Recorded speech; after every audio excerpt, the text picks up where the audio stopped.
Breaking news, Trump just getting a major endorsement. There are reports now that former Governor Sarah Palin is endorsing the billionaire businessman for president just moments ago. We're expecting confirmation on this endorsement from the Donald himself in about a half hour or an hour and a half.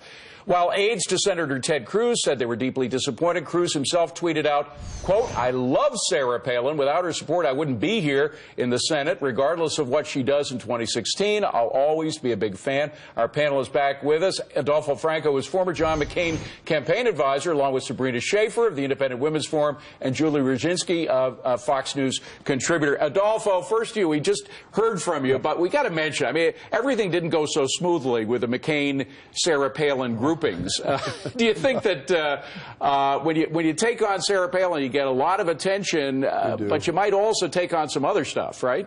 Yeah, you can. Obviously, she's a polemic figure, but Donald Trump isn't exactly, a shrinking violet. So I think he can handle it. Overall, I have to tell you, I think this is a very positive development for Mr. Trump.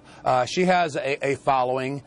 There's no question she would have endorsed our party nominee, regardless of who the nominee is in the future. So there's no downside to it, right. And there's only an upside. And honestly, in Iowa, particularly, she has a significant base of support. Although Adolfo, I got to tell you, Julie Roginski came in here into this studio with her arms raised, going, "Yeah!" And she's a Democrat. So, Julie, why are you so excited? The firmament. It's like the stars have aligned. They're perfect together. I can't even describe how perfect this is. So you think it's going to be a circus? Is that what you're saying, look, Julie? I mean, they're both celebrities. We're the Kardashians. I mean, they're both reality stars. You have Bristol Palin, who last time I checked had just given birth, trashing Ted Cruz essentially for no reason, and saying she wanted her mother to endorse Donald Trump. And P.S., don't forget to buy her mother's devotional, which is out this week. So she's basically selling books off of this. Adolfo, you'll have your chance to get back in, but I want to hear from Sabrina. Sabrina, what do you think about this? Is it going to turn into a circus, or is this a good thing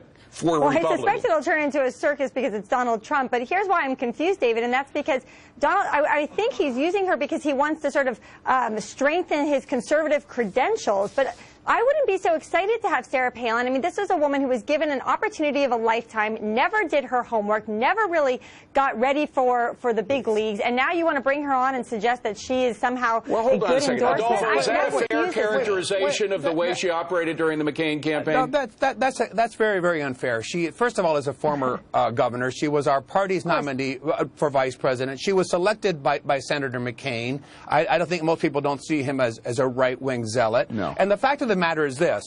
Sarah Palin was going to endorse someone. Would it have been better if she endorsed Senator Cruz? Would that have been any difference? We have another issue we have to deal with. I want you all to have a chance to weigh in on this because it ties into the political campaign. The president's executive order to protect millions of illegal immigrants from getting deported. Finally getting its day in court. The Supreme Court is expected to rule on whether the president overstepped his authority just ahead of a very crucial month for the race for the White House. Julie Roginski, a question. Who made the best case against what President Obama did on immigration? Well, look, I'd have to say that Trump politically made the best case for himself. Forgive me, but let me just throw this in here. I say it was President Obama himself who made the best case because at least 22 times that we were able to find in the public record, he came out saying it was impossible for him to do exactly what he did according to the Constitution. He did, and the reality is that the court will have to determine whether he was right then or he's right today.